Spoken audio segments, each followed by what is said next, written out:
Hey, everybody, welcome back for another awesome episode of Intentional Women Making an Impact. I'm so excited to have Lisa Cole with me today. She is phenomenal. I'm going to let her share with you some of the things that she has been working on here recently, but I love her tagline. Her tagline specifically is "Stories Bond Us All." And Lisa is a Southern storyteller who fell in love with stories before she could even walk. So I can't wait for her to share some of her writings with you, some of her writing style, and introduce you to Lisa. Here we go for Intentional Women Making an Impact.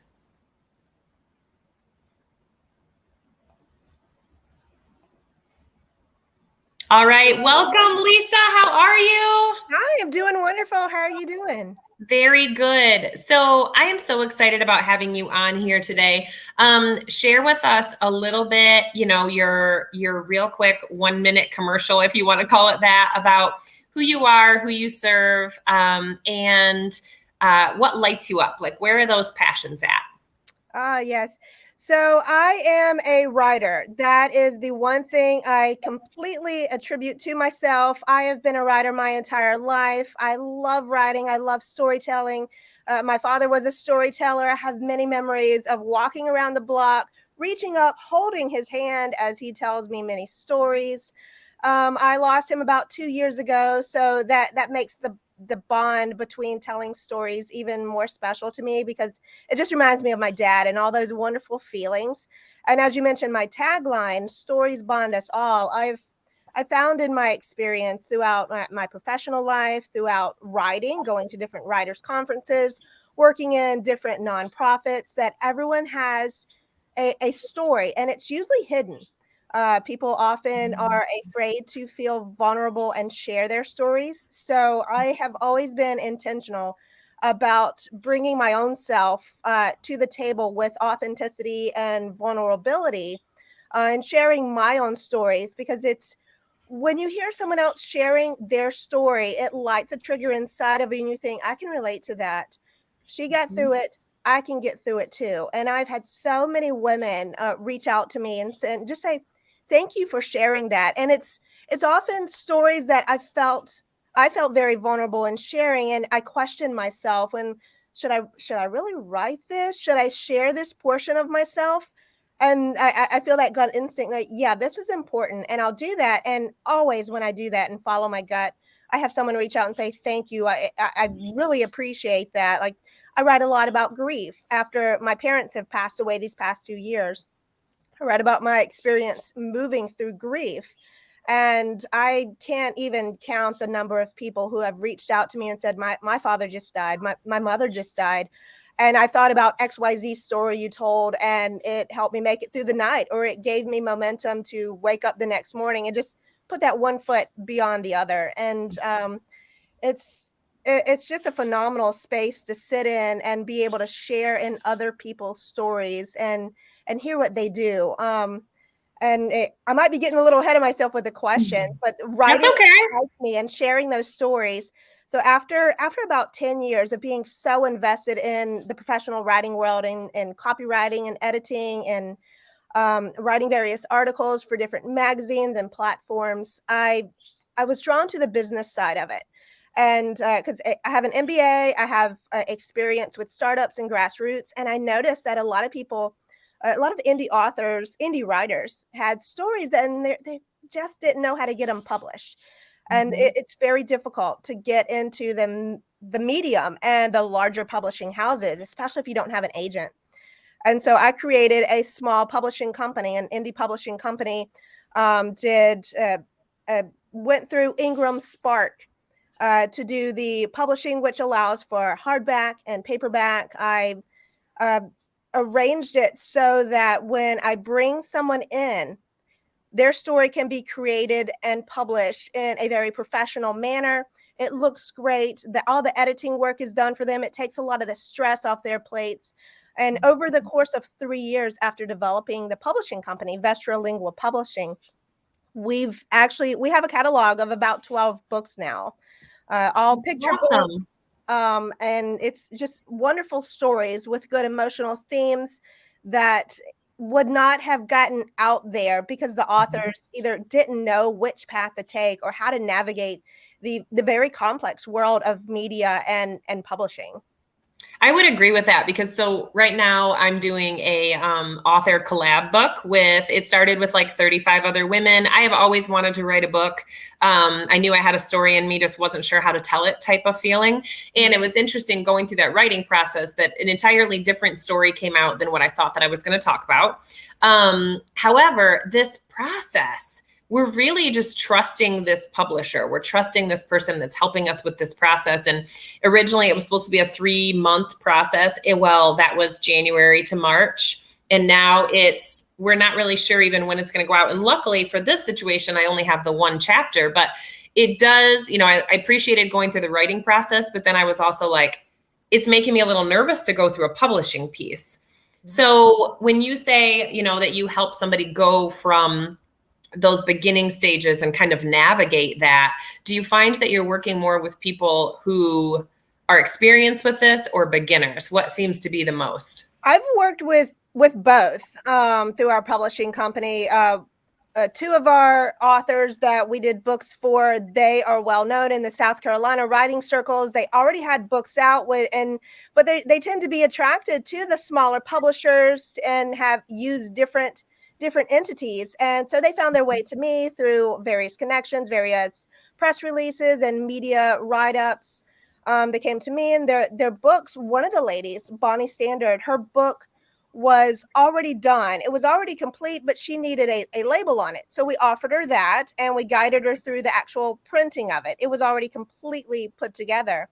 But as far as beginners, I've worked with someone who came to me and said, hey, I'm thinking about publishing on Amazon. Do you know anything about that? That kind of stuff where I can tell they're not aware of all of the intensity that goes on pre-publishing. And so I've taken them under my wing. One of our authors, Mr. William Savage, he had absolutely no publishing experience. He was an oral storyteller. And I knew the moment I met him that his stories were just so fantastic. And he said, well, do you think it would be fine getting this published? I'm like, yes, sir. Let me bring you on. And so I brought him on and he sent me his Microsoft Word doc with just his basic storyline output. And I said, we'll take you through the editing process. Here's what needs to be done. We got it edited for him. We did the layouts, hired the illustrator, did book design. After the illustrations come in, I work with InDesign, Adobe InDesign Creative Suite, and I do the actual book design and layout because different printers, different specification is needed for you got to know your book's trim size. You got to know the margin set. You got to know how to set all of it together. And it's not as easy as just setting your margins in Word. When the printers, they have an entire list of what you have to abide by.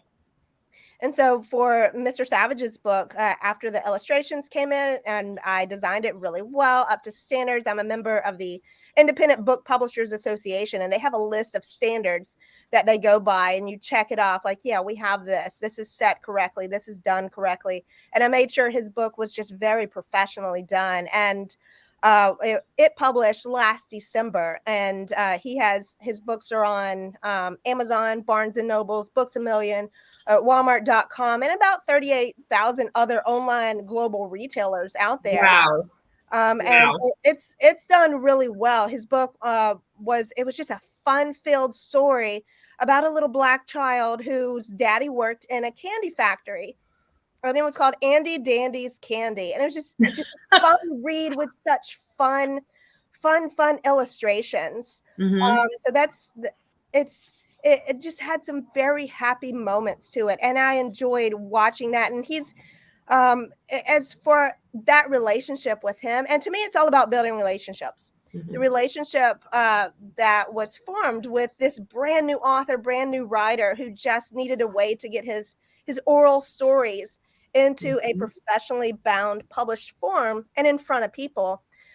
He's actually become a really good friend of mine. He now serves on the board of directors for the Literacy Council that I'm the executive director of. And he's just been a wonderful resource above and beyond being a one of our authors. Isn't it funny that you can build a connection with somebody, first of all, over a love, Mhm. but, you know, like you're saying, he could do the stories audible, but he was having a hard time writing it. I felt like, you know, the same thing during our process is I was like, I could speak this and I could tell you everything that happened during what I was writing about, but it was hard for me to understand how to write it and then edit it in a way that people were going to get the gist of the story. So, I love that you guys were able to kind of take him through that process, and now he's able to help you on the board of directors. And like, that's what that networking piece is about, is being able to serve each other and really help get you to your next level in an equal way. And I love that. Yes. I love Yes, that. and you're holding out your hand, bringing someone up one way, but everyone you meet has a different piece of knowledge that you do not have. So there will always come a moment where you can look at them, someone you once held your hand out to and pulled up alongside of you on one path. They're on another path, and then they hold out their hand and pull you along on that path. And it creates a really wonderful symbiotic relationship as you move through life. And it's very rich and very rewarding. Have you always been very involved in reading, and how did that start? Yes. So my earliest memories were of being 1, 2, 3 years old, lying in the bed with my mom and her reading book after book after book every night. I'm an only child. So, and she had me when she was 40 years old. And so when she had me, I was kind of a oops, but she poured her entire life into me. She said, "Well, I'm going to make this work." Yeah. And she was truly one of the best mothers out there. And she would sit there and lay there, I should say, because we were laying in bed, and she would read little golden books, read chapter books, read all sorts of stories. And consequently, by her doing that, and she would read and point along to the words. I remember her pointing. I remember the images in my head of watching her point to the words as she read through them. I was reading by age 2.5. And I remember specifically that I could read big words really easily, but the short words would always trip me up. I remember my mom laughing at that when I was like 3 and 4. She's like, "Yeah, how can you get these big words and why does like little words and trip you up?" She wasn't aware of the concepts of like sight words and phonics and things. She just was doing what her instinct said to do as a mother: read to her, share these stories, share this time with her. And that bond and the love I felt for my mom kind of carried over into the world of reading. And then on my dad's side with him, his storytelling, his oral storytelling, it all just kind of converged. And I remember the first time I started writing stories when I was 5, 6, and I would try my hand at writing and telling the stories. So I remember thinking, well, if dad can do this, I can do this. Or look at all those fantastic texts, all the books here. And I remember just sitting over the books and kind of petting a new book when I got it. Like, this is a fantastic book. I got new books every day. And Yes. and it was just such a huge part of my childhood. I love that. So, when it comes to people having that story inside of them, because I'm a personal believer that everybody has that special story inspiring inside of them, that they are meant to share it to help other people. I don't think that only certain people are born with that. I think that there are so many lessons in everybody's lives, and I wish that more people would feel comfortable, not only on camera, but in the written word, to be able to share some of those things. So what kind of advice would you give to somebody who they were like, maybe I could write? Like, would they start with magazines? Would they start online with blogging? Like, what do you see that process as? The first step in writing is to just write. Don't aim big, aim small. Get out your journal. Writing is an everyday thing. It evolves. You have to do exercises. You have to write continuously. As for me, I've been writing my entire life, and I still consider myself a beginner because there's so much to learn, so much to do, so much language evolves, and the different ways we we tell stories evolve over time. So the best thing is not to look out there and say, oh, well, maybe I can write a magazine or this. No, the best thing to do is pick up your journal and write your thoughts down daily. Write it, do exercises, set goals for yourself. One specific exercise that I do and I teach my kids to do, it's called 5 Ways to Say It. And we start out with, okay, well, what is your instinctive way to say this? And we start off with, okay, this is, I'm sorry, my children are coming in from school. I have 4 kids. They are wonderful. I love them. So the 5 ways to say it. We start off with, what's your instinctive way to say something? It might be a sentence such as, the sun is peeking behind the clouds. Then you could move on. Okay, well, arrange this. What's another way to deliver this message where it's different wording, but it says the same thing? And then you might write, the clouds have covered up the sky. Just, it's the same message that you're wanting to portray, the same imagery, but it's arranged different ways. And take that 5 times. And what this does is, if you do this daily, just take a sentence, rearrange it 5 different times. It trains your brain to look for meaning in your writing, rather than being married to one specific way of saying something. It'll train you in editing process really quickly. You'll be able to spot flaws in your own writing after doing this continuously over time. You'll be able to look at a sentence and say, and instead of feeling, oh, I'm stuck, I don't know how to say this, after doing that exercise over and over, you're able to look at a sentence and say, yeah, I could rearrange this, and here's a better way to deliver this message. Because it's all about your messaging when you write, the subtle, hidden context of what you're actually trying to deliver.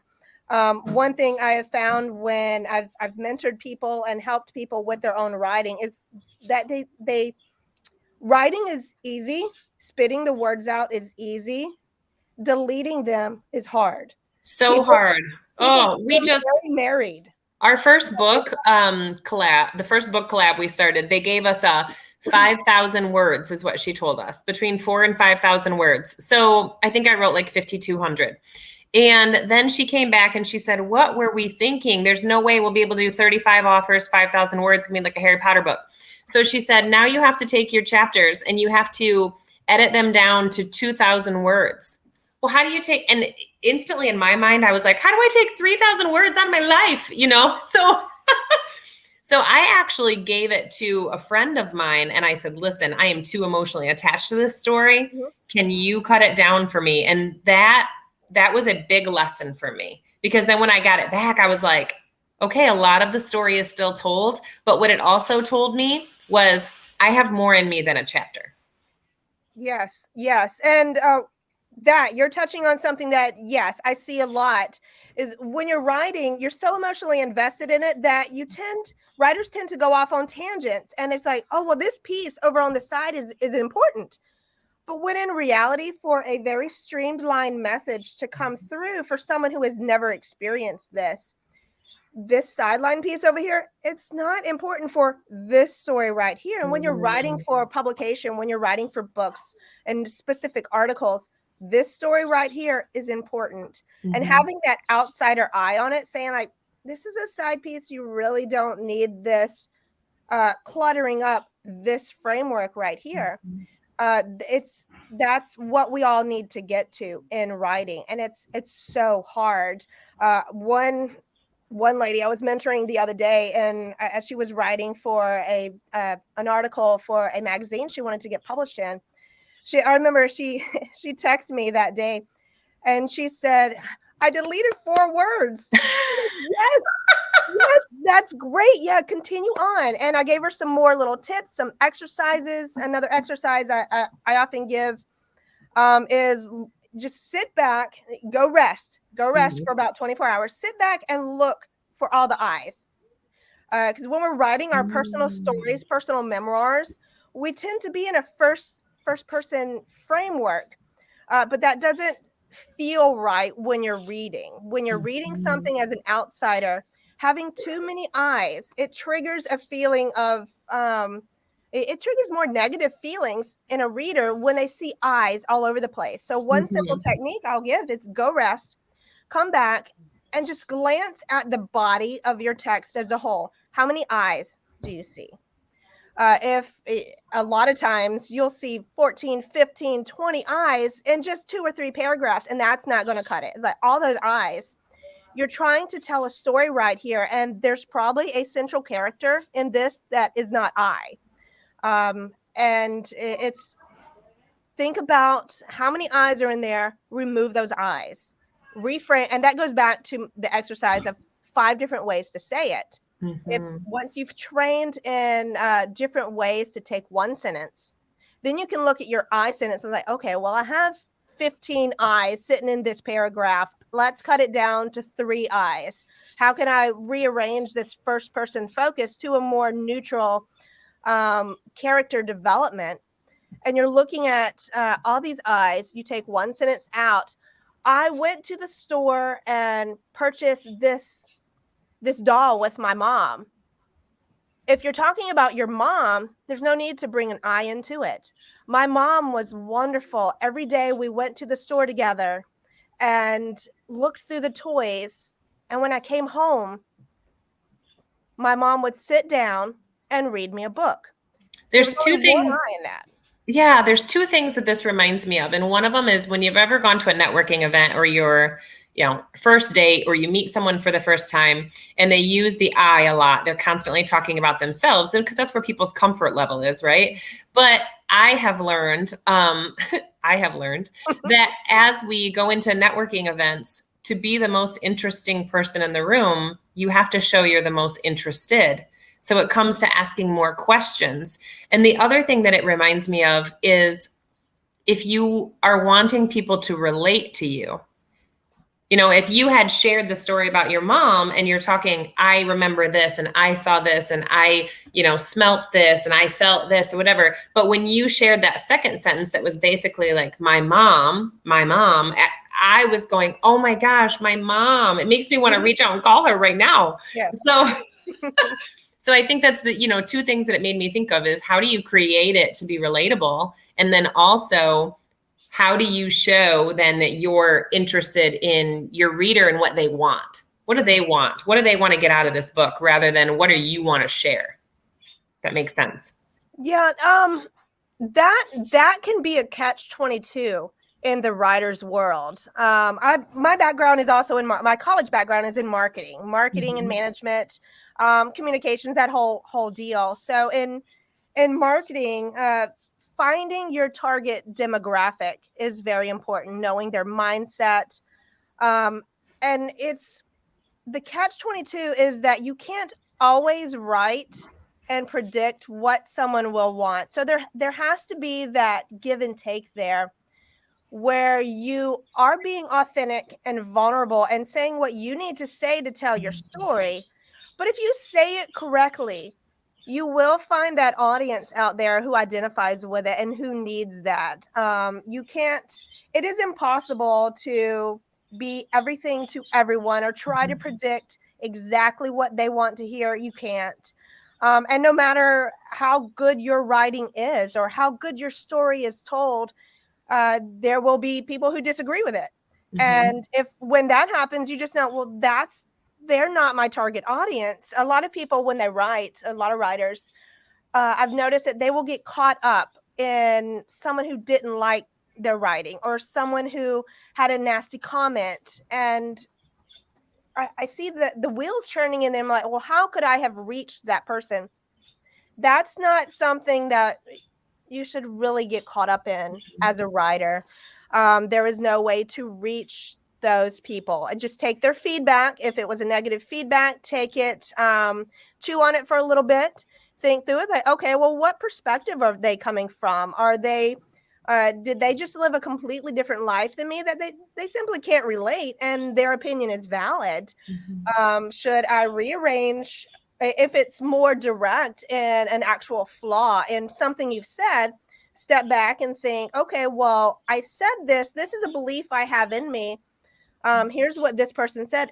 should I shift my belief based on new information that they've provided, or is the context of their own beliefs just so far beyond my life experience that it wouldn't be worth me following that trail?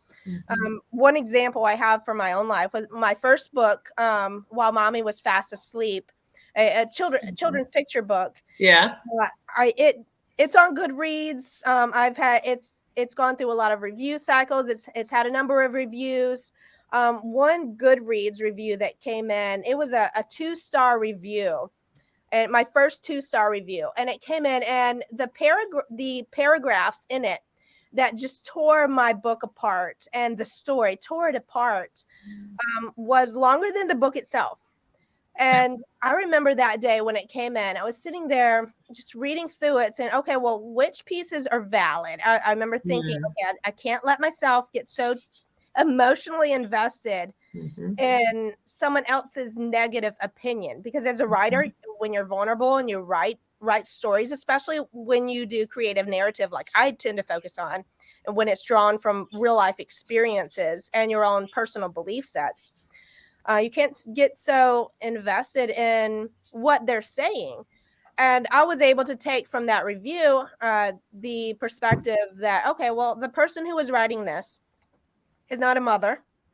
The book was about children, something that had happened between two sisters.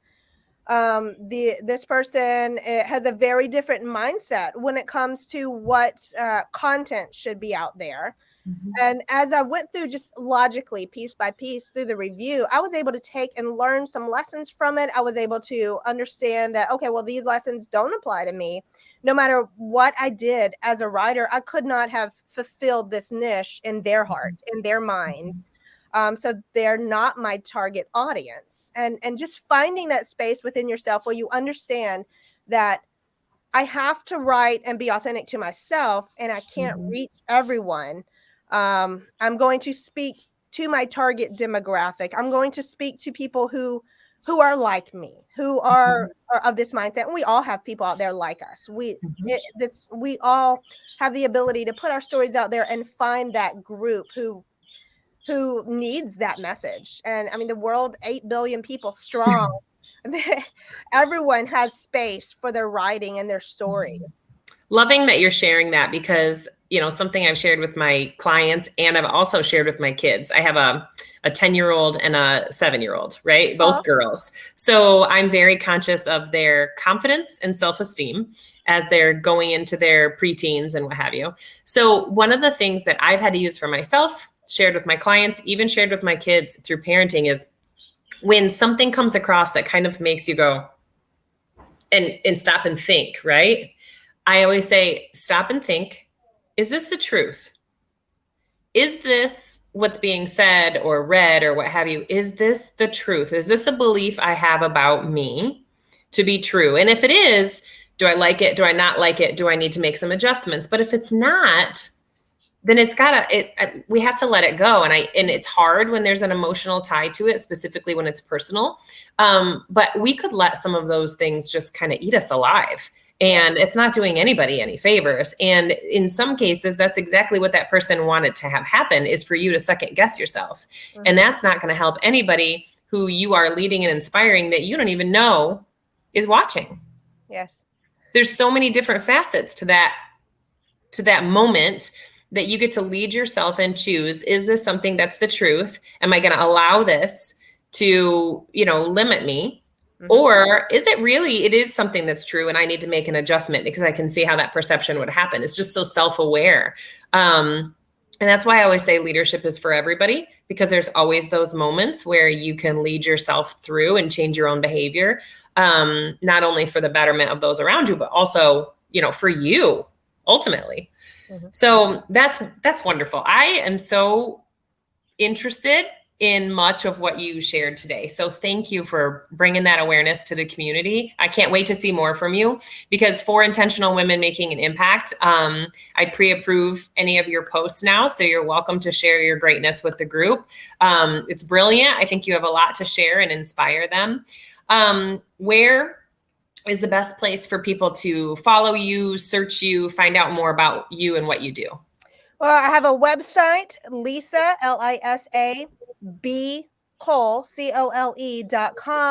And it's basically an online resume, not as detailed as LinkedIn, but it's more personal. It has links to my published work, things I do in the community, some tiny stories that I've written and blogged about over the years. It has it links to all my social media accounts: TikTok, LinkedIn, Facebook, Instagram, all of those different things where we have personal connections with people. And I am very much a social media lover. I love the connection. I am a connector at heart. I love getting to know people, getting to know their stories, and hearing about their backgrounds and what led them to do various different things. Right now, one thing that has just excited me over the weekend was in my role as the executive director of South Carolina's oldest literacy council. We just hosted a Authors for Literacy event at the Lexington County Public Library. We had over 20 authors come out in support of adult literacy and did a huge meet and greet. And it was a phenomenal experience. But for me, myself, I didn't bring any of my books. I didn't set up as an author. I was there to meet everyone and get to know them. And I spent the entire 2 hours just going from author to author, shaking their hands, talking to them about their stories. And their books were so fascinating. Each one I met, I said, well, how did you get this published? What was your steps? What triggered you to write this story? And they all had answers. They all had exciting, wonderful tales. And you could see their face light up. They would bring out their book. They would hold it up, show it to me. They would point to various different pieces in there. One lady in there, her name escapes me off the top of my head, but author Pat McNeely. She had a history book that she had went and spent so much time interviewing for her history book. And she opened it and showed me all the different pictures in there. And there's just, these stories are so fascinating. And it's what draws me to writing. Writers will talk about anything and everything. I love the conferences. I love just the shared community of that writers bring to the table. Those are some interesting questions too, asking somebody, what triggered you to write this? What inspired you to do that? I would love to just walk around the room and ask those questions, because I'm so interested in the way that people decide that they're going to take action. I just think it's fascinating, really. And all right. So I had you on here hot seat-ish for about 30 minutes.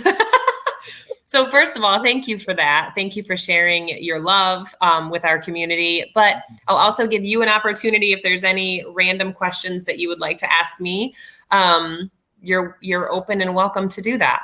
Yes. How did you get into doing this? Something like Intentional Women Making an Impact. What triggered you to say there's a black hole in the market? There's a need for this.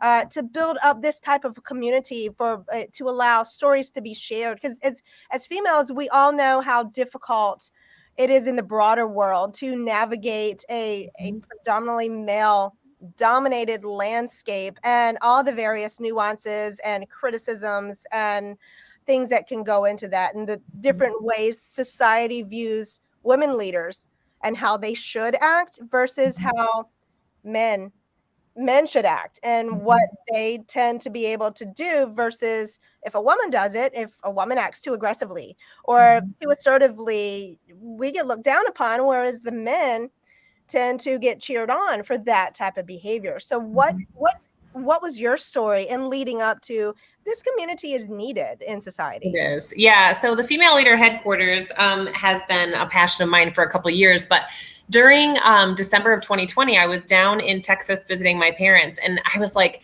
I have over 600 women in my Facebook community, and I get messages all the time that are like, oh, that post that you put up was so inspiring. This is what it made me think of, or thank you for keeping this community open. I love some of the trainings. I was getting a lot of one-way communication, and I was like, I want to be able to share these inspiring, impactful women with not only each other, but then I take these interviews and I put them on my YouTube channel now as well. I've just done that over the last couple months. And on my business page. Yeah, because I think to myself, first of all, anyone makes an impact. You make an impact in the way that you talk to your clerk at the grocery store, and that should not be diminished. It needs to be shared and celebrated. So my first couple of guests were people who, what's so funny is that they would come back and they're like, are you sure you want me to be a guest on this thing? I mean, I am just a mom, or I am just working at a bank, or I'm like, you're never just in anything. You are making an impact just being you every single day. And I want to be able to share that, and not only be able to share the person, but I really believe that these Facebook groups need to be more of a Facebook community. So community is a give and take, right? Community is a conversation. And I had a lot of one-way communication coming in through my DMs. And then I had a lot of training going out. And I thought, well, Sally needs to meet Mary, and Mary needs to understand that Kelsey's doing amazing things. So it really came from intentionally getting out there and realizing that, again, saying hi to the grocery store clerk is making an impact just as much as having a fundraiser for your favorite charity. It's just in a different way. So being able to celebrate all of it. That's a great question. Yeah, I love that. Yes, making that impact. There's a concept for anyone who works in like the political arena where you're told and that your biggest impact is locally. Local government, local boards that you sit on, and I've sat on a number of board of directors. I've sat on school boards, school improvement councils. Your local impact matters. Getting involved locally, and that going back to the grocery clerk locally, what's right there in front of you that's what matters. My dad had a saying that if you stomp your feet, you won't fall down. That means ground yourself. Look around you. Yeah. Look around at who's beside you, who's sitting there alongside your journey, who's coming with you, who are you encountering in your everyday situations. Don't worry about things so far outside of your boundaries of control. Look at locally. Look at right in front of you and who you are impacting with saying hello to a grocery clerk or the Walmart worker who tells jokes every day. Bring him a present or thank him. And you never know what they're going through, what that person has on their heart, what they might be thinking. They might feel useless, and your impact on them could change their life. And it's just that one life makes so much impact. And it's a Wonderful Life-ish. I just watched that movie the other day, so it's top of mind.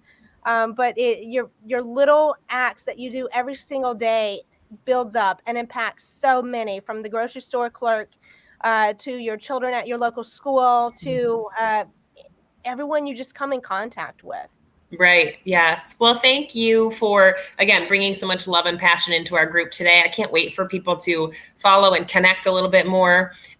We will make sure that we share the links for socials below so that you guys can all make sure that we get the chance to connect and really, create that inspiring reach and that impact that we all hope to make. So thank you again, Lisa, so much for coming on, and you guys have a great day. And don't forget to get out there and intentionally make an impact. Thank you so much. Thank you for having me on. Bye-bye.